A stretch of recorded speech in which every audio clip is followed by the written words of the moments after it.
Rocha, sou responsável. Pode falar, Patrícia, eu só comecei a gravação.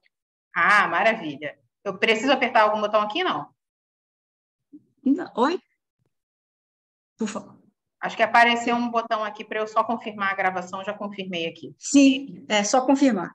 Perfeito, vamos lá. Obrigada. Então, como eu vinha falando, né, sou Patrícia Rocha, sou bióloga, responsável pelo setor de educação para conservação aqui do Aquarrio, sou líder desse setor. Trabalho no Aquarrio já há 6 anos, vai fazer 7 esse ano. Estou no Aquarrio desde o início, um mês antes aí da inauguração dessa instituição, eu já estava aqui. Passei por um longo caminho, uma longa trajetória, e vai fazer 3 anos que eu sou líder do setor, né? Então, é muito bacana receber convites como esse para poder falar sobre o papel de aquários de maneira geral para a conservação da vida marinha. Estou passando aí para vocês um pouquinho do que eu vou abordar, né, ao longo dessa conversa.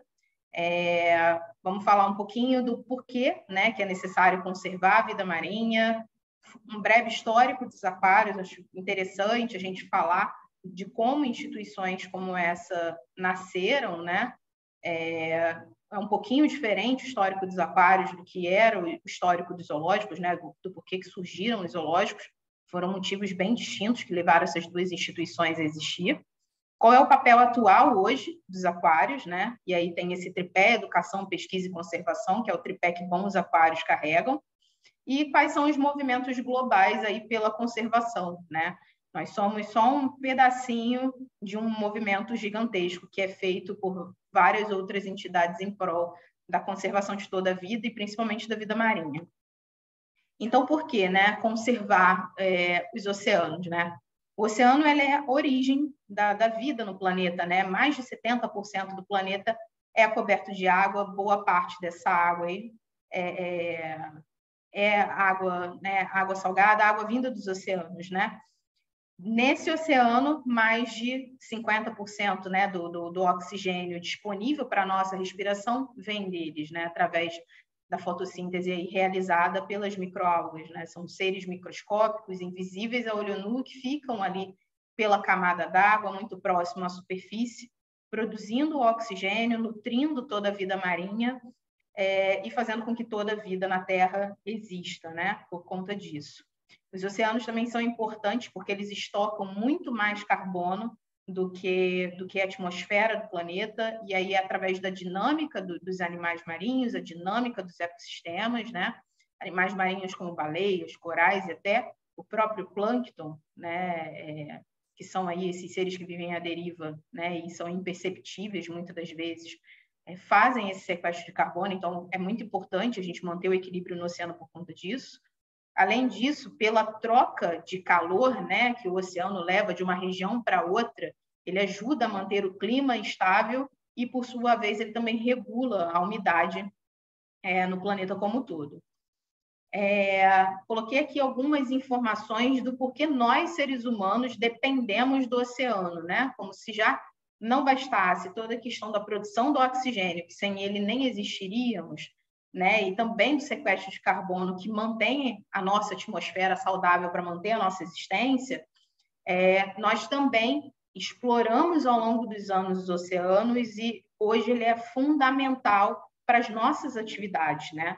Mais de 3 bilhões de pessoas dependem diretamente do oceano para sobreviver. E aí, seja através de atividade pesqueira, através de turismo, através de transporte, tanto de pessoas como transporte de produtos, né? A gente tem todo um caminho de importação de materiais vindos de outros países, de produtos vindos de outros países, feito através de navios, feito através do oceano. O turismo, né, que vem crescendo cada vez mais, principalmente após esse período de pandemia que nós vivemos, né, é uma sede muito grande, é uma vontade muito grande de se conectar à natureza, né? Ficamos isolados por muito tempo e parece que hoje o nosso olhar para a natureza é diferente, a gente está buscando essa reconexão, né? E além de, como eu falei, da alimentação. Há pessoas que sobrevivem buscando esse alimento dos oceanos, e muitos de nós sobrevivemos consumindo esses alimentos vindos dos oceanos, né? E aí, quais são os impactos, né, que causamos no oceano, né, através das nossas atividades? Tem toda uma questão de avanço populacional, né, que aí vem, por exemplo, aqui no Brasil, desde a época da descoberta, né? Cada vez mais as pessoas ficavam próximas do litoral, até porque era mais fácil de se conseguir os meios de subsistência, de transporte, né? As rodovias e ferrovias vieram depois, o caminho ele era por navios, então o crescimento ele começou da costa, né? E os impactos vêm desde então.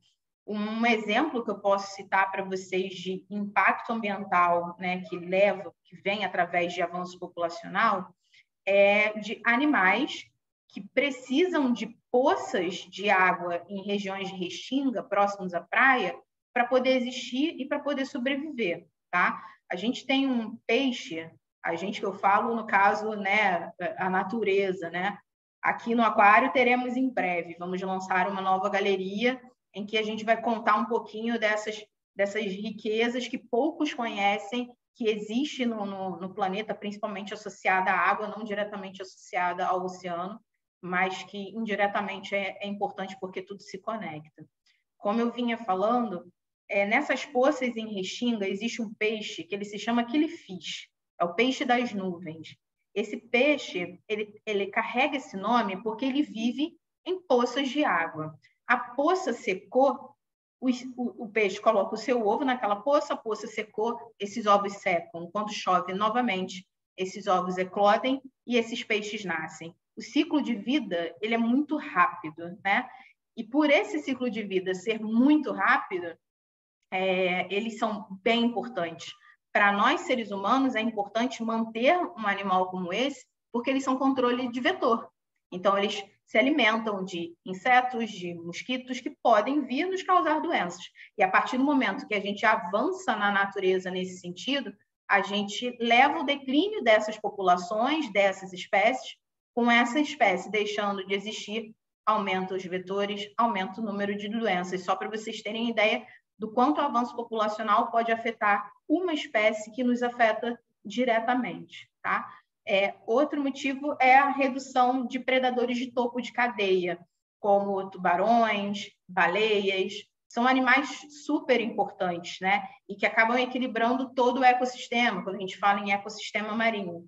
Os tubarões, eles são vilanizados, eles foram e ainda são vilanizados, né? E isso por muito tempo, desde aquele primeiro filme, o tubarão passou a ser visto como vilão, como grande comedor de seres humanos, né, que caçava e matava aquela fera assassina. Com isso, ainda hoje, pessoas matam tubarões por símbolo de status, né? O tubarão ele é um peixe de cartilagem que consumimos com o nome de cação. Mas a pressão pesqueira nesse sentido não é tão forte quanto a pesca por ódio, né? Que é a questão do status de matar o tubarão por conta dessa vilanização dele, né? Com o tempo. E aí, conforme a gente vai impactando, reduzindo a população desses animais, a gente faz com que outras populações aumentem, como, por exemplo, populações de águas-vivas, né? Porque você vai acabando com os níveis tróficos abaixo e outros animais, por não ter predador, acabam se proliferando com muito mais velocidade, né? Além de também outros impactos ambientais de aquecimento das águas e tudo mais favorecerem a proliferação, né, desses animais das águas-vivas. Além disso, a gente tem um aumento na pressão pesqueira, né? Então, cada vez mais a gente retira mais organismos da natureza do que ela é capaz de repor, né? A gente tem elaborado diversas tecnologias e diversos meios de pesca em que a gente sempre retira mais e mais quantidade, porque a população do planeta está aumentando. Então, a gente precisa extrair cada vez mais para conseguir sobreviver. Só que o problema dessa pressão pesqueira é que ela não é seletiva e ela não dá tempo da natureza se recompor. E aí acaba que, né, só falando um pouquinho do que a gente faz aqui no Aquarrio, a gente aborda muito com as pessoas de que a nossa política não, né? O nosso objetivo não é fazer com que as pessoas parem de comer peixe ou parem de comer animais marinhos, e sim que façam melhores escolhas, né? Porque diversas espécies diferentes. Existem os períodos de defeso, que é exatamente o período de reprodução e de crescimento dos animais, para a gente tentar aí equilibrar pelo menos um pouquinho, né, essa natureza. Então, a partir do momento em que a gente pode se informar, em que a gente pode escolher, isso outros animais na natureza não podem fazer, né? Eles têm a cadeia alimentar deles muito bem definida, mas a nossa é muito ampla. Então, a partir do momento que fazemos escolhas adequadas para uma vida em harmonia, a gente consegue contribuir positivamente para a conservação, né? Outro impacto antrópico é do turismo, né? Um turismo mal planejado, um turismo desenfreado, é só levar por levar a pessoa para a natureza, e aí é onde acaba ocorrendo os acidentes, como o pisoteamento de corais, dentre, né, outros impactos que a gente pode causar diretamente num simples mergulho. Se não for um mergulho orientado, você pode acabar pisoteando e matando várias espécies de animais. Um exemplo que eu gosto muito de dar nesse sentido do turismo, né, quando ele não é bem orientado, é a famosa foto da estrela do mar. As pessoas tiram a estrela do mar da água para poder tirar a sua foto, sendo que todo o organismo da estrela do mar ele é movido à água. E aí, a partir do momento que você tirou um animal desse da água, quando você colocar de novo, pode ser que ele não sobreviva. E imagine várias pessoas fazendo isso com a mesma estrela do mar. Com certeza, essa estrela vai deixar de existir. E se todos os dias isso acontecer, a gente acaba com a população de estrelas do mar naquele local. Só para vocês entenderem, né, um pouquinho da gravidade de um turismo não orientado. Do outro lado, a gente tem a bioacumulação e a poluição. Poluição são diversos poluentes que param direto no oceano, né? A gente tem desde de resíduo tóxico, né? Resíduo que vinha de usinas nucleares, resíduos nucleares que eram descartados no oceano há muitos, né, anos atrás. A gente tem resíduo de óleo, de vazamento de óleo, tem o resíduo proveniente de esgoto, né? Muitos esgotos ainda vão parar nos oceanos sem nenhum tratamento, e isso acaba gerando impactos. E a gente tem a poluição sólida, né? Por resíduos sólidos. E aí são os resíduos variados, né? Na natureza existem ilhas de lixo, né? E o mais impactante é que há pessoas vivendo em ilhas como essa, né? Tem um documentário até que fala sobre isso, né? Sobre essas ilhas de lixo, e ele é bem impactante, de pessoas que passaram a sobreviver e né, a sua subsistência passou a ser o lixo, e queimam o lixo como se fosse lenha, e isso vai causando impactos à sua saúde. É algo bem impactante falar de poluição, falar de ilhas de lixo. Mas uma poluição que eu gostaria de destacar é a poluição por resíduo plástico. Esse ano, a ONU, né, a ONU Meio Ambiente, ela intitulou como tema para falar na Semana do Meio Ambiente, que se inicia daqui a 2 semanas, soluções para a poluição plástica. Por quê? O número de plástico que há no oceano é absurdo, né? São milhares de toneladas descartadas e que formam essas ilhas de plástico, e esse plástico não se mantém inteiro para sempre, ele vai se decompondo. E aí, conforme ele se decompõe, ele se torna pequenas partículas, que é o que a gente chama de microplástico. Esse microplástico, ele entra na cadeia alimentar dos organismos. Eu tenho pequenos animais e grandes animais que filtram a água para se alimentar. Se os pequenos animais se alimentam desse plástico, o maior que se alimenta desse animal menor vai comer o plástico. Só que ele vai comer vários animais, então ele vai comer muito mais plástico. E isso, subindo a cadeia, chegando até os animais que são topos de cadeia alimentar, boa parte deles nós usamos na nossa alimentação, bioacumulam esse resíduo, né? E há estudos que apontam o avanço de câncer linkado ao consumo de plástico, plástico encontrado em cordão umbilical, encontrado em corrente sanguínea. É uma coisa que a gente não consegue descontrolar, não consegue controlar, a não ser que a gente comece a mudar os nossos hábitos a partir de agora, né? E aí, para dar continuidade e introduzir de fato, né, o que os aquários têm a ver com a conservação, apesar de ter dado alguns spoilers aí já, Eu vou dar para vocês conversar aqui um pouquinho com vocês sobre essa relação, né, do homem, que nós, seres humanos, temos com o mar, né? A nossa relação vem de muito tempo, ela nasceu através da curiosidade. Há relatos históricos de que o mar era lar de grandes feras, de monstros marinhos, há muitos relatos antigos sobre isso. Mas também sempre teve essa curiosidade do que de fato se havia no mar, né? Não só no mar, como a vida na água. E aí, essa relação, né, em questão de manutenção mesmo de animais, ela começou há 3.000, né, antes de Cristo, aí, com os sumérios, que construíam açudes, e eles construíam esses açudes para alimento, para armazenar a estocagem de alimento mesmo, de peixes para consumo. Com o tempo, eles passaram a observar as propriedades calmantes e relaxantes que se tinha em observar o nado dos animais. E, de fato, é muito relaxante, né? Hoje, aquários são terapêuticos, as pessoas cuidam de aquários e mantêm aquários porque são, de fato, relaxantes e terapêuticos.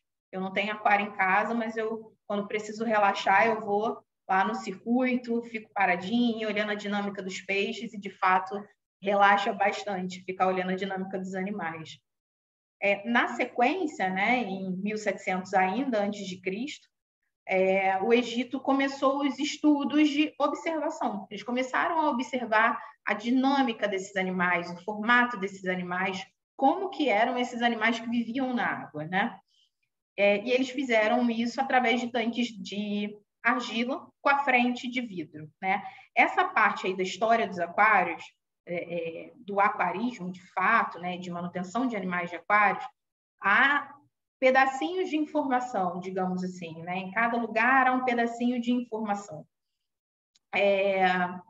No século I, a gente tem os romanos aí, né, que mantinham esses peixes em tanques de mármore. No século I, os romanos mantinham esses peixes, mas não se tinha nenhuma das suas paredes eram vidro. Então, a única forma de observação desses animais era em cima. E como não se tinha sistema de filtragem ainda, né, século I, o avanço tecnológico veio muito depois, né, grandes descobertas vieram muito depois, esses animais acabavam morrendo porque não se tinha um sistema eficiente de oxigenação da água. Então, era sempre para repor, né? Eles mantinham porque eles achavam curioso, achavam um animal lindo, um animal incrível, né? Principalmente os peixes dourados, né? Que eram muito usados na época.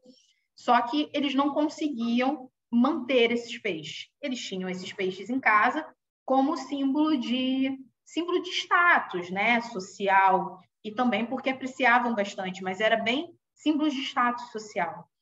No ano 50, né, lá na Europa, que começou a surgir painel de vidro colocado no lateral, né, dos tanques. E aí você conseguia ter uma visão lateral dos peixes ao invés de ter só aquela visão de cima. Então, você conseguia fazer outras observações, né? E aí, lá pelos anos, né, 618 a 917, aí já depois de Cristo, o aquarismo surgiu um pouquinho próximo do que a gente conhece hoje na China. Aquários de vidro, com os animais, ainda naquela dificuldade de manutenção, né? Mas ele surgiu bem no perfil que a gente vê hoje de aquário em casa, né? Dos aquários de vidro. No século VI, né, esse aquarismo ele se popularizou na China. Era tão legal de se ter um aquário que cada vez mais pessoas queriam ter aquário. E aí, o pensamento, mas ainda se observava, ainda se estudava esses animais. E isso se intensificou mais ainda no século XVI, quando Linneu criou o sistema taxonômico de organização de seres vivos, né? Então, foi Linneu que impulsionou os primeiros estudos em aquários e impulsionou aí, né, o aquarismo como ferramenta, né, de pesquisa, principalmente pesquisa de observação e de comportamento dos animais, né? Muita coisa foi entendida a partir daí, porque a exploração em loco, principalmente no mar, era muito difícil, né? A gente ainda não tinha os equipamentos de mergulho, né? Esses equipamentos de mergulho eles surgiram bem depois. E aí, em 1850, né, os aquários eram usados só pelos naturalistas, mas com os avanços de equipamentos e de sistemas de mergulho, isso deixou de ser, né, com o tempo, só para os naturalistas, os pesquisadores. Essas instituições passaram a abrir as suas portas para o público. E o primeiro aquário ele surgiu aí em 1853, né, lá no Zoológico de Londres. Então, qual foi o objetivo? Primeiro, eu tinha aquários, né, individuais. Os cientistas faziam pesquisa, mantinham vários aquários com vários peixes. Linneu, então, tinha peixes do mundo inteiro e ele estudava esses animais. Outros pesquisadores foram fazendo isso. E aí, instituições começaram a surgir como centros mesmo de pesquisa. Então, os aquários, no seu princípio, surgiram como centros de pesquisa científica.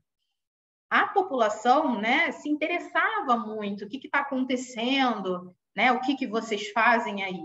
E aí, com o avanço, né, das técnicas de mergulho, isso possibilitou se explorar mais da vida do oceano em loco, né, lá no local, e diminuiu um pouquinho mais essa necessidade de manter só os animais para pesquisa. E aí foram disponibilizados, começaram a ser disponibilizados alguns aquários, né? Então, digamos que 1/3 dos aquários ficava disponível para o público e o restante ainda disponível para os pesquisadores, né? Para as pesquisas científicas da época. E esse pouco, né, que parece que era aberto para o público, né? Ele foi sucesso. As pessoas ficaram encantadas, né? E aí, como eu falei, né, com um avanço cada vez mais do mergulho, avançou-se também as pesquisas na área de biologia marinha, e aí isso se permitiu, né, que cada vez mais aquários abrissem o seu espaço para o público, aumentando o número de aquários para o público e reduzindo. Os aquários naquela época eles eram escuros, muito escuros, com a luz vinda dos tanques, mas naquela época já se tinha espaços imersivos, ou seja, tinha aquários com paredes de rocha, imitando o ambiente, fazendo com que a pessoa se sentisse submersa. E é por isso que o encantamento era tão grande nesses lugares, né? No século XX, começou-se a surgir esse movimento de educação dentro dos aquários. As pessoas queriam saber o que estava acontecendo. E aí que começou-se a ter, de fato, educação nesses lugares. Pessoas para explicar o que eram aqueles animais, o que estavam acontecendo. E aqui no Brasil, os aquários, os primeiros aquários passaram a surgir aí no século XX, né? Primeiro aquário da Quinta da Boa Vista, depois você teve um aquário lá na região norte, o aquário de Santos também é dessa época. Então, bem, apesar de ser antigo para nós, né, comparando com hoje, bem recente em relação a outros lugares do mundo, né, principalmente Europa e China, que sempre se interessaram muito por aquários. E aí a gente tem o papel atual dos aquários, né? Por que os aquários existem hoje? Muito por conta daqueles impactos antrópicos que eu falei no início, né?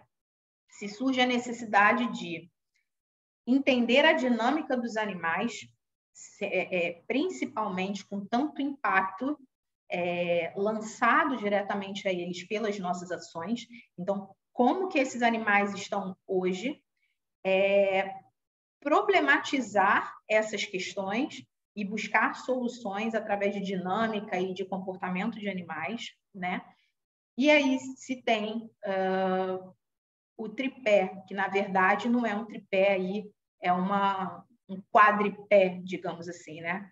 Os aquários eles surgiram como instituições de entretenimento. Eu vou abrir minhas portas para que vocês possam ver os animais exóticos e diferentes que temos aqui. Com o tempo, a gente passou a ter a educação dentro dos aquários. E hoje, bons aquários, além de entretenimento e educação, possuem pesquisa científica em prol da conservação. Então, todos esses pontos são pilares de aquários, de bons aquários, tá?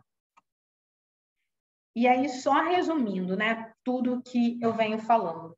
Os aquários, eles surgiram com esse propósito científico, né? Movido pela curiosidade do ser humano em desvendar o oceano como ambiente misterioso, desconhecido. Essa mesma curiosidade levou as pessoas que não eram da ciência a entender o que se acontecia por trás das portas dessas instituições, né? O que vocês fazem com esses animais? Que animais são esses? E aí o público, a partir do momento que começou a ver os aquários, ele se questionou ainda mais, ele quis entender o que acontece, né? Quem são os animais, por que eles são assim, por que se tem essa característica, e aí se surgiu a necessidade de comunicar para esse público o que vinha acontecendo. E aí entrou a divulgação científica, né, do que vinha sendo feito. Essa divulgação chegou através da educação, né? Dessa comunicação que a educação faz de desmembrar essa divulgação científica, deixá-la mais palatável para o público, enfim. Hoje, a educação ambiental, que é o que a gente geralmente chama dentro de espaços como zoológicos e aquários, a educação ambiental em si, ela vai além de explicar a biologia. Hoje, dentro, né, de instituições como os aquários, a educação ela não é nem chamada de educação somente e nem de educação ambiental, e sim de uma educação para conservação. Então, é o propósito que a gente tem, né? E essa educação para conservação, que vem da educação ambiental, ela nasce como uma área multidisciplinar. Então, a educação ambiental, assim como a educação para conservação, ela não é só uma área da biologia. Ela envolve a sociedade, a dinâmica da sociedade, das diferentes sociedades, como que a gente se relaciona uns com os outros, com o nosso meio ao redor, com o ambiente, que apesar de não nos conectarmos, estamos conectados, e lança os problemas, né, gerados por nós e que podem se tornar um problema para nós por conta da dinâmica do próprio planeta, né? O planeta é vivo, ele vai sofrer uma série de transformações. Podemos acelerar através das ações antrópicas, né? Acelerar esse processo. E aí, como que a gente tenta solucionar, que na verdade não é solucionar de acabar com o problema, é solucionar de estender o nosso período no planeta, né? Através da educação para conservação, da educação ambiental. E aí eu quis trazer, né, puxar um pouquinho a sardinha para o meu lado, afinal eu sou educadora, queria trazer para vocês quais são os pilares dessa educação para conservação. Um dos pilares é a pesquisa. A educação ela faz a divulgação das pesquisas que ocorrem nos bastidores, que é muito linkada à comunicação, mas ela também realiza pesquisas, principalmente pesquisas de percepção. Qual é a percepção que o público tem diante de uma problemática que é lançada? Ou qual é a percepção que o público tem diante daquele ambiente que está sendo exposto para ele? Será que, de fato, o público que passa pelo aquário, ele vê o tubarão como grande vilão? E depois que ele passa pelo circuito do aquário, em que se tem todo um papel de desvilanização do tubarão, em que ele entende, de fato, a importância do animal, será que essa concepção dele é transformada? Tudo isso a educação faz através de pesquisa científica, através de atividades e pesquisa científica para fazer esses levantamentos. A comunicação, né? Nós fazemos a comunicação científica, a gente conta para os visitantes, conta para as pessoas, para o público leigo, e aí seja visitantes, escolas, diferentes faixas etárias, nacionalidades, a gente conta para o público o que acontece nos bastidores, em questão de pesquisa, comportamento animal, alimentação dos animais, rotina veterinária, bem-estar animal, tudo que está acontecendo dentro dos aquários e na área técnica, né, que a gente fala, nos bastidores dos aquários, a educação traduz isso para o visitante, sempre com o objetivo de sensibilizar. Então, a gente problematiza, a gente conta, a gente mostra a importância dos animais, tentando despertar nas pessoas uma vontade de conhecer ainda mais, para que essas pessoas transmitam esse conhecimento para as outras e a gente faça uma grande rede e todo mundo apoie uns os outros na conservação, que só é possível através da mudança de hábitos, em pensar mesmo em como as coisas estão acontecendo hoje, né? Com isso, a gente acaba promovendo aí uma transformação de conceitos, uma transformação de ideias, transformação de hábitos de forma geral, né? Então, esses são aí os pilares da educação para conservação que, no caso, aqui no meu setor, né, no setor educativo, a gente tem como pilar e a gente trabalha em cima dele. Além desse trabalho educativo para disseminar conhecimento, através de ações tanto dentro do Aquarrio quanto fora, ações mesmo de sustentáveis, de mobilização de pessoas para tentar proteger os oceanos, né, livrar os oceanos de lixo através de ação externa, através de participação em congressos, enfim, além de todo esse trabalho que o setor educativo faz, né, ele é só um pilar do aquário, ele não é o total do aquário. Os aquários, bons aquários, claro, realizam pesquisas diversas, que geram muitos conhecimentos, né? Aqui no Aquarrio, eu vou falar um pouquinho sobre algumas pesquisas que realizamos para vocês, né? A gente realiza pesquisa de comportamento, há comportamentos únicos que a gente observa nos animais aqui, que não se descreve em literatura, que não se tem descrito em literatura. Então, a gente observa esse comportamento, documenta esse comportamento e nutre a literatura dessa nova informação. Hoje, nós temos o desafio da preservação de algumas espécies de elasmobrânquios, né, desse megavertebrado tão importante que são os tubarões. E aqui no aquário, a gente iniciou uma pesquisa de coleta de sêmen de elasmobrânquios para inseminação artificial. Não existe um protocolo no planeta para isso, né? Então, por termos o sucesso reprodutivo com algumas espécies e com outras não, isso gerou uma necessidade de estudo. Será que conseguimos, através de inseminação artificial, reproduzir os tubarões e aí estudar formas de repovoar, por exemplo, e aí a gente conseguir reequilibrar de novo? É claro, esse caminho ele é muito extenso, é um caminho que leva muito estudo, que leva muito teste, tem que entender se é válido você reintroduzir espécies. Mas, por enquanto, o nosso maior objetivo os nossos animais são embaixadores de cada espécie. A gente trabalha com a sensibilização com o público para que ele consuma, né, os animais de maneira mais consciente. Mais de 80% do aquário são de animais que encontramos em qualquer peixaria, em qualquer feira, enfim. Então, a gente, né, tem esses animais, mantém esses animais aqui conosco para que eles sejam ferramentas de ações educativas, ferramenta de conhecimento científico, porque a gente estuda não só um animal, mas a gente estuda o ecossistema como um todo, e acaba que por ele ser embaixador da espécie, o tempo de vida dele conosco é muito maior do que seria na natureza, porque ele seria facilmente, né, capturado por alguma rede de pesca. Então, ele está aqui representando e criando conhecimento, né? Além disso, a gente realiza parceria também com diversas instituições, tanto para trabalhos com educação ambiental, quanto para pesquisa científica, né?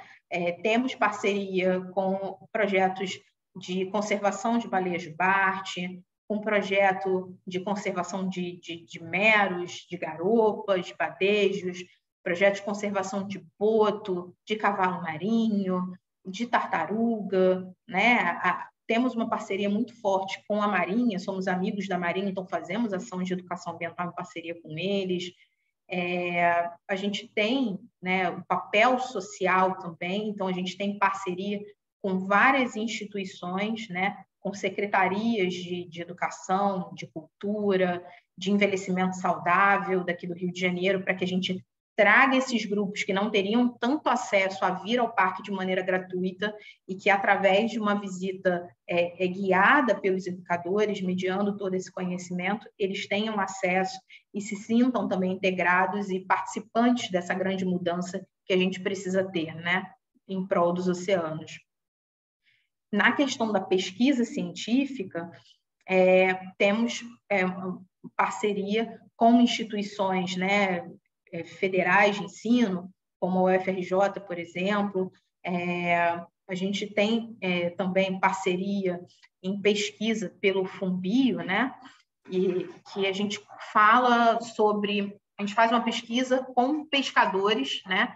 E o objetivo é entender a dinâmica de pesca, entender por que eles pescam raias, entender por que eles pescam tubarões, quais são os petrechos de pesca usados por essa captura, e aí, no final de todo esse desenvolvimento, esse desfecho vem para o aquário.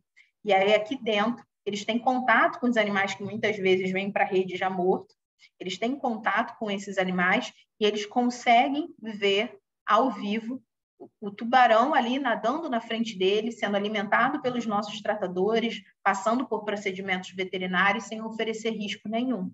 Então, a gente consegue fazer uma virada de chave na cabeça desses pescadores que às vezes pescam tubarão por simples status. E a gente faz essa virada de chave muito grande, né? A gente transforma de fato, e a gente tem tido vários feedbacks positivos sobre essa pesquisa, além de outras, né? E aí, essa parceria, né, o objetivo com essas parcerias é a gente propor, né, soluções para as mais diferentes gerações aí em prol de uma vida mais harmônica com o ambiente. Continuando, né, quais são os movimentos, né, globais? Eu acabei de falar com vocês o papel dos aquários, né?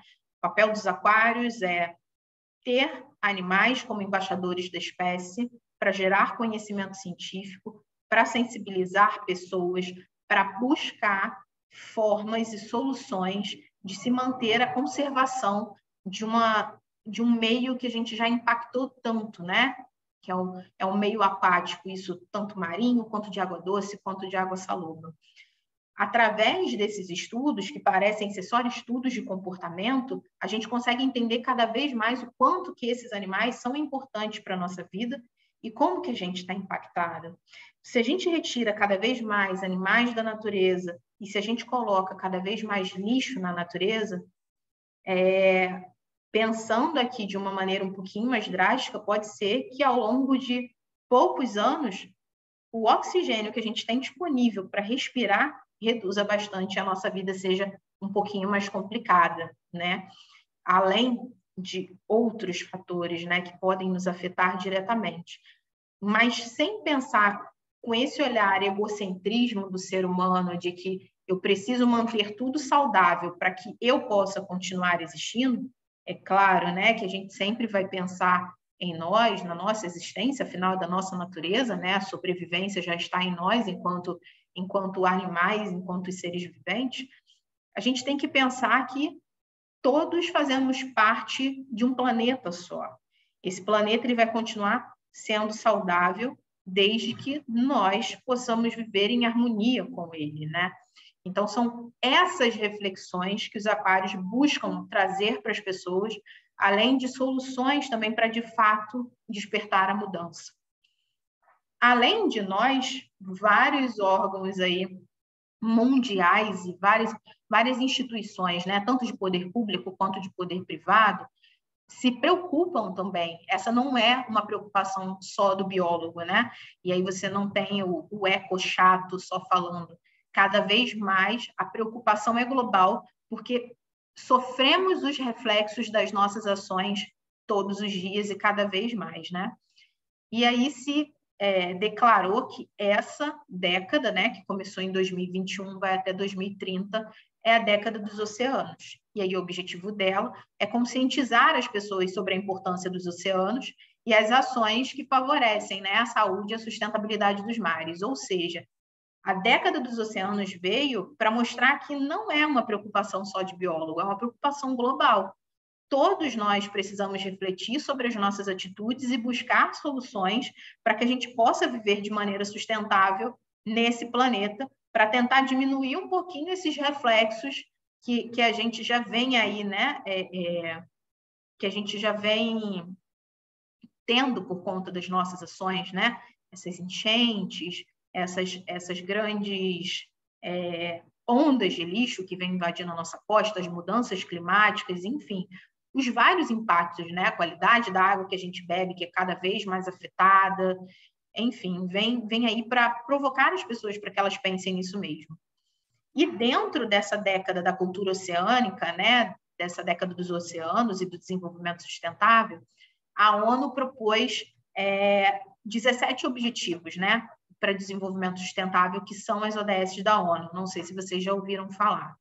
Aqui a gente trabalha muito sobre a ODS, em cima do ODS 14, que é a vida na água, né? Que é a importância da vida na água.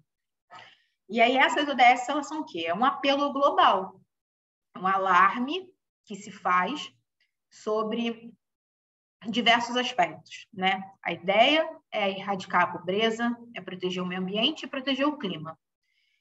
O que a gente procura é igualdade para todos, né? E isso envolve a erradicação da pobreza, acesso da educação para todas as pessoas, que as pessoas possam viver com bem-estar, né? Com saúde, com bem-estar físico e mental, que elas protejam a natureza, que a natureza esteja saudável e que as mudanças climáticas possam ser revertidas cada vez mais. E aí eu gostaria de encerrar com uma frase que a gente usa muito aqui no Aquário, principalmente esse ano, em que o Educativo do Aquário trabalha a sustentabilidade. As nossas ações, elas podem gerar grandes diferenças, né? Podemos causar impactos negativos ou positivos na natureza. Nós temos esse poder de escolha e nós podemos escolher que impacto a gente quer causar. Obrigada, gente.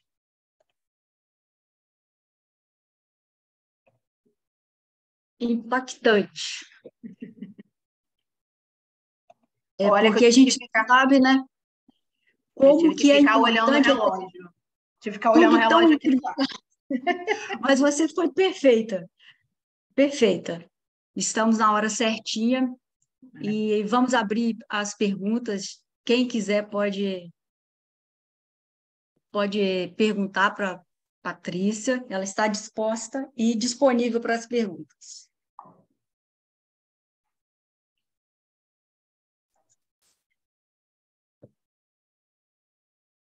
Olha, o pessoal já está falando aqui, palestra sensacional. Estou agradecendo muito.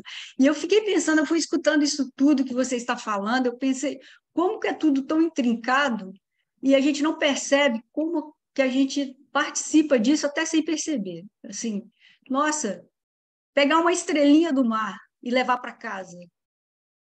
Quando eu era criança, eu pensava, vou levar uma estrelinha para casa. Mas se eu tivesse essa conscientização que as pessoas podem ter hoje, aí eu pensava, nossa, mas isso aqui está fedendo. Eu não sabia que era viva. A mesma coisa se fazia com cavalos marinhos, né? Os cavalos marinhos, há muitos anos atrás, eles eram tidos como amuletos de sorte, igual o pé do coelho, né? Então, acabava que, por exemplo, na Urca, até pouco tempo atrás, você via as pessoas, os cavalos marinhos sendo colocados ali na mureta da Urca para secar. E eles eram, de fato, vendidos como souvenir. E aí, pela falta, claro, de conhecimento, né, das pessoas, elas estranhavam aquele cheiro, mas, né, pela crença, acabavam comprando, de fato, né? A gente tem duas coleções biológicas aqui no Aquário, né? Uma que vai para o aquário em Foz do Iguaçu, né? Que a gente, no próximo mês, a gente vai ter o lançamento das obras e o início das obras desse aquário. É um aquário que vai contar a história do Rio Paraná. E a gente tem um acervo biológico que foi doado por uma senhora que infelizmente já veio a falecer. Então, a família dela doou todo o acervo biológico dela. E são muitas coisas, né? Por conta do interesse, da curiosidade de se ter esses animais e por não saber, muitas das vezes, que aquilo ali é um ser vivo, né? E que é importante manter ele ali. Sim, e essa possibilidade que vocês dão para que os pescadores observem de longe aquele ambiente que eles estão imersos todos os dias, fantástico, né? Aqui a gente tem parceria, né, com alguns pescadores, alguns animais nossos que vêm da natureza, os pescadores eles possuem uma capacitação para capturar esses animais de maneira que não os machuquem, que eles não sofram. Então, por conta disso, a gente recebeu o selo de amigo do mar, né, de aquário sustentável. E nós trocamos muita experiência com esses pescadores, que vai além da pesquisa que temos com o Fumbio. A gente tem parceria com a Z13, que é uma colônia de pescadores de Copacabana, E os próprios pescadores relatam que cada vez mais eles precisam ir para longe dos seus locais de pesca, porque ao invés de pescar peixe, eles estão pescando lixo. Então, Triste. é um problema que é cada vez maior e eles têm a noção disso, sabe? Mas eles não conseguem agir sozinhos, né? E eles precisam que cada um faça a sua parte para que ele continue garantindo a subsistência dele daquele local, né? Que às vezes é a única fonte de renda. Sim. E pensando em nós que frequentamos ali aquela praia, antes, os pescadores que conscientizavam a gente. Olha, essa espécie de peixe é tal, tal, tal. Eles pegavam da rede e jogavam. E hoje eles jogam lixo, tira da rede e jogam lixo, em vez de jogar peixe. Tem bastante peixe para, como você diz, lá no aquário vocês mostram a reprodução, pesquisam sobre a reprodução e com a possibilidade de repovoar. É o nosso grande objetivo, né? A gente conseguir algum dia repovoar com espécies que a gente reproduz, né? A gente está num movimento agora em que o nosso objetivo é estabelecer protocolos de reprodução com parâmetros de água para compartilhar com outras instituições, né? Por exemplo, nós somos o primeiro aquário do mundo a reproduzir a raia borboleta, que aqui na Baía de Guanabara tem muito, é uma espécie muito resiliente, mas que na Europa, por exemplo, já deixou de existir por conta da pressão pesqueira. E nós conseguimos reproduzir essa espécie. Então, a gente está estudando como que isso aconteceu de maneira natural para tentar compartilhar essa experiência com outras instituições para que elas também tenham esse êxito, né? E a gente juntos consigamos estabelecer um protocolo de conservação, de reprodução e, quem sabe, aí no futuro de reintrodução de espécies, né? Introdução da espécie, maravilha. Tem uma pergunta aqui da Joana sobre a visitação do Aquarrio. Como funciona o processo? Se tem mergulho, não sei se tem um processo de mergulho lá, se vocês ainda estão realizando. Tá. Antes da pergunta dela, eu vi a pergunta aqui da Giovana. Ela perguntou se é possível, né, colocar tubarão em aquário, né, que ela já ouviu relatos de que não foi possível a adaptação. Então, cada animal tem uma biologia, uma forma de vida diferente, né? De tubarão tem mais de 300 tipos de espécies diferentes, que vai desde os tubarões de 10 centímetros aos de 20 metros, né? Temos tubarões no aquário, de tubarões de pequeno porte e tubarões aí que eu considero, né, de um médio porte, que são tubarões que podem chegar a 3, 4 metros e que sim se adaptam muito bem e que vivem muito bem em aquários, né? De tubarões grandes que eu posso citar é o tubarão mangona, que aqui no aquário ele é visto no tanque oceânico, sempre nadando pelo tanque, sempre em movimento. E o tubarão lixa, que é um tubarão que é muito encontrado no Nordeste, ele é mais associado ao fundo, são animais muito dóceis, que a gente consegue fazer procedimentos veterinários, exames. Esses animais, eles fazem exames periódicos, né, de ultrassonografia, exame de sangue, eles possuem chips de identificação para que a gente possa ter um histórico. E a gente tem animais de pequeno porte, né, como, por exemplo, o tubarão bambu, que ele é criado, inclusive, no aquarismo, porque é um animal que chega a 1 metro de comprimento. Agora, os topos de cadeia alimentar, de fato, eles não se adaptam a esse ambiente, né? Há relatos de manutenção de tubarão branco em aquários que não durou nem um mês, porque o animal ele precisa caçar para se alimentar, ele viaja o planeta inteiro, né? Ele dinamiza pelo planeta inteiro. Então, é um ambiente muito específico, né? O ambiente marinho para ele, a gente não consegue reproduzir nessa grandeza dentro de um aquário. Então, a conservação de um tubarão branco, por exemplo, que é o topo da cadeia, ele precisa ser feito na própria natureza, né? E até os estudos com esse animal também precisam ser feitos na própria natureza. Sobre como que funciona, né, o processo do mergulho, a gente interrompeu o mergulho de flutuação, que se tinha aqui, era possível, né, você vestir uma roupa de mergulho e ficar flutuando por cima do tanque, observando a dinâmica dos animais. A gente fez isso por um tempo, Mas como os animais cada vez mais entravam em ciclo reprodutivo, a gente reduziu a dinâmica dentro do aquário, uma dinâmica fora da rotina, porque isso podia quebrar esse ciclo, né, reprodutivo. E como o nosso objetivo é reproduzir as espécies, né, sobre os nossos cuidados, para que a gente possa gerar dados, para que a gente possa se comunicar com outras instituições, para que a gente possa preservar de fato aquelas espécies, a gente interrompeu, né, esse processo de mergulho e ele não tem previsão para retornar, tá? A Emily está me perguntando aqui, eu estou lendo as perguntas, tá bom? Tem algum problema, Heloísa? Posso ir lendo? Ótimo, maravilhoso, pode ler. Então, tá bom. Então, a Emily está perguntando aqui se a gente aceita, né, graduandos de biologia marinha como estágio obrigatório. Com certeza. Estando inscritos na disciplina de estágio, tá? E é só nessa condição, vocês conseguem fazer o estágio, que é o estágio curricular, que é de 3 meses, que pode se estender para 4 meses, tá? E o estágio, né, contratado, que não é, que é remunerado, né? Esse estágio curricular, ele não é remunerado, mas a gente também tem vagas de estágio remunerado, e aí o caminho é feito através de LinkedIn, do vagas.com, desses canais aí que divulgam as nossas vagas, tá? E aí a Clara, eu acho que é a última pergunta, se eu não me engano, ela está perguntando qual é o papel do biólogo no aquário. A biologia aqui no Aquarrio, só para mostrar para vocês, assim, ela é dividida em vários setores, né? É um grande departamento de biologia e ela é dividida em vários setores.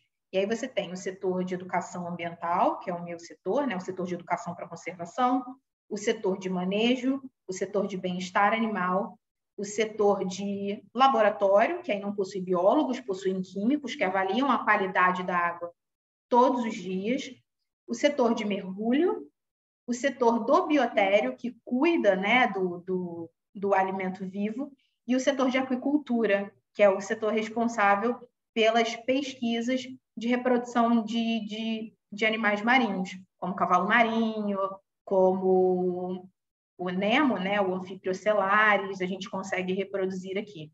Então, o biólogo tem várias áreas para atuar dentro do aquário, várias áreas.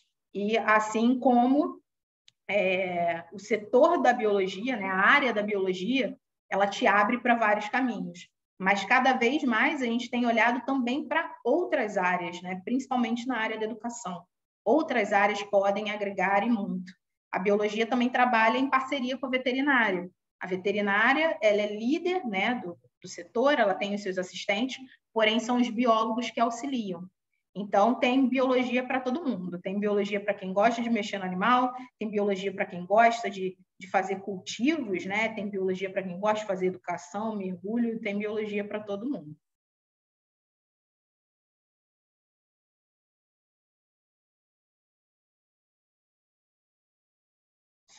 Seu áudio está desligado, Luísa. Assim, essa pergunta é interessante, se vocês fazem o enriquecimento ambiental, muito interessante essa, né? Parece que fica, o peixe fica lá, ou a espécie fica lá sem fazer nada, né?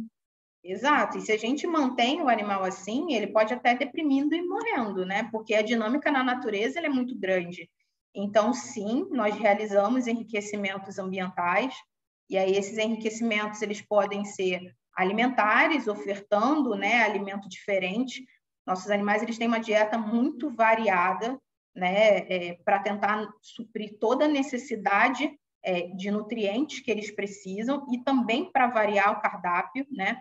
O alimento deles, né, que é pescado na maioria dos animais, vem de um fornecedor específico, congelado, ele vem de maneira semanal para cá, e ele é descongelado na porção e cortado para cada formato de boquinha, para cada necessidade de cada animal, né? É pesado, se tem uma tabela para isso, e é ofertado para os animais de uma maneira que nutram eles e que, né, eles não passam fome, eles comem muito bem aqui. Já pude observar e participar várias vezes dessas alimentações, né? E aí, como enriquecimento alimentar, eu vou dar um exemplo assim para vocês, né? às vezes a gente congela o pescado e coloca ali na água. E aí os peixes vão lá, ficam de olho, começam a beliscar aquele alimento, e aí também esse enriquecimento, que de cara parece ser um enriquecimento alimentar, vira um enriquecimento social, porque todos eles interagem naquela volta daquele alimento. Isso falando, né, de peixe, funciona também para tubarão, mas em polvo, por exemplo, a gente tem que dar desafios para ele. Então, um dos tipos de enriquecimento que a gente faz aqui com o polvo é colocar o alimento dele dentro de um pote de vidro fechado. E aí, como funciona? Primeiro, a gente coloca o pote sem nada para ele ver. Depois, a gente coloca o pote com alimento, não todo submerso, mas a gente coloca, né, a base do pote para ele ver que tem comida ali. A gente fecha o pote, mergulha o pote dentro da água. Ele vai, investiga, vai na tampa do pote, gira, abre o pote, pega o alimento dele e vai embora. Funciona geralmente assim. Então, são vários tipos de enriquecimento, e aí o objetivo é promover o bem-estar animal, observar o comportamento desses animais e, principalmente, tirar esses animais da ociosidade, né? Dando mais dinâmica para o ambiente que ele está vivendo ali.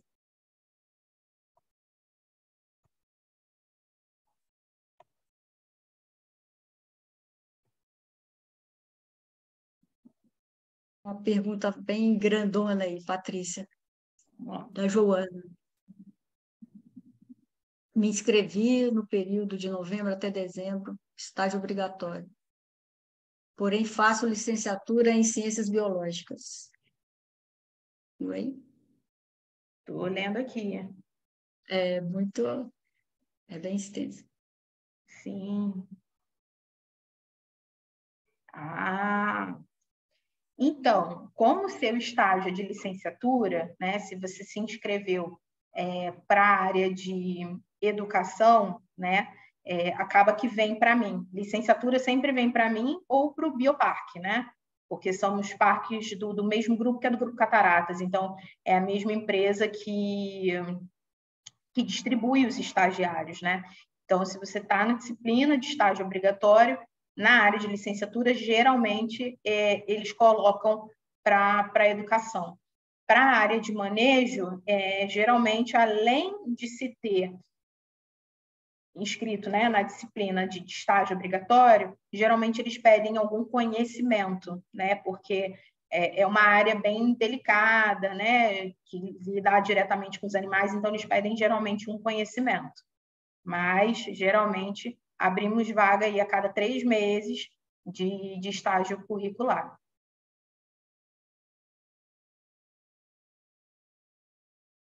Então, o Leandro está falando aqui que ele viu que recentemente os botos cinzas entraram em risco de extinção, né? Se a gente tem algum projeto. Projeto diretamente com boto cinza a gente não tem. O que a gente tem é parceria com o projeto Boto Cinza, que também, através do Fumbio, trouxe pescadores para cá para fazer uma visita de sensibilização desses pescadores. Até porque são os pescadores que conseguem ver esses animais na natureza, mapear e, às vezes, até pescam acidentalmente esses animais. Mas a população de botos cinza, ela nem entrou recentemente em risco de extinção. Ela já está em risco há bastante tempo. Aqui na Baía de Guanabara, se eu não me engano, há 20 indivíduos. E isso é muito pouco. E vem reduzindo cada vez mais. E aí, com essa redução, pode ser que a reprodução não seja suficiente para garantir uma variabilidade genética. E aí, de fato, o animal possa entrar em extinção. Mas pesquisa direta com boto cinza a gente não tem. A gente tem essa parceria com projetos como Boto Cinza, como Baleia Jubarte, e a gente se usa como espaço, né? A gente dá voz para esses projetos e também fazemos exposições e campanhas de sensibilização sobre a importância desses animais.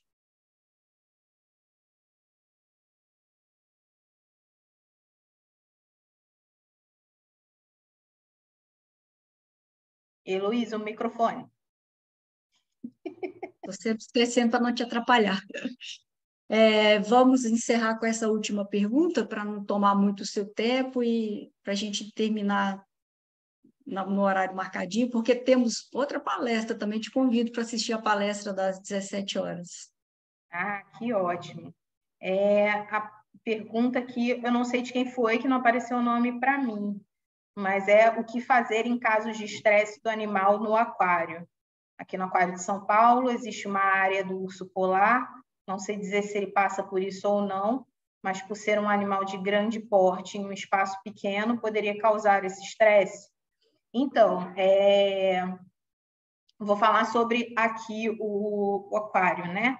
Assim como na natureza, os animais passam por estresse, e hoje eu tenho um pouquinho mais de propriedade para falar isso, porque no último final de semana eu passei por uma capacitação de bem-estar e boas práticas de manejo animal, né?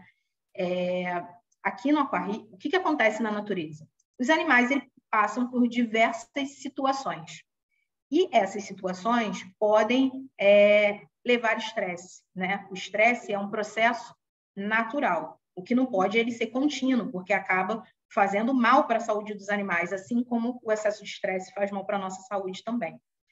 O que a gente faz aqui no aquário os enriquecimentos, eles são super importantes, condicionamentos são muito importantes, porque você deixa o ambiente dinâmico, né?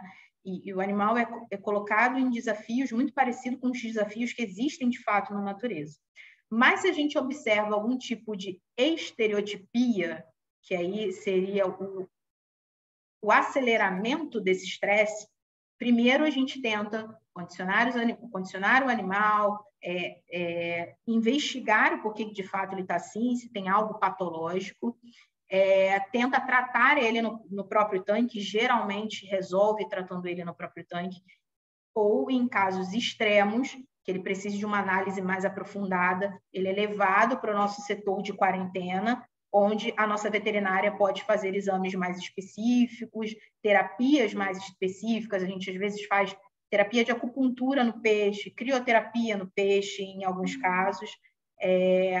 E aí, geralmente, a gente resolve esses problemas e o animal pode voltar para o tanque. Ótimo. Nossa, você realmente é a educadora, você se vestiu de alma e tudo, educadora, viu? Patrícia, muito obrigada. Eu gostaria de te agradecer imensamente em nome da equipe de do veterinando e do Projeto Acolher. Gostaria de agradecer a todos pela presença. Foi muito enriquecedor, viu? Enriquecedor essa palestra. Muito obrigada mesmo. Eu que agradeço o convite, a troca, foi muito bacana. Agradeço as perguntas. Caso vocês tenham mais perguntas e seja possível passar para a Heloísa, eu posso responder também sem problema nenhum. Então, muito obrigada. Boa tarde a todos e convido a todos para assistir a próxima palestra. Vou encerrar Obrigada. a gravação. Bom, muito obrigada, Patrícia. Obrigada, boa tarde. Tchau, tchau, pessoal.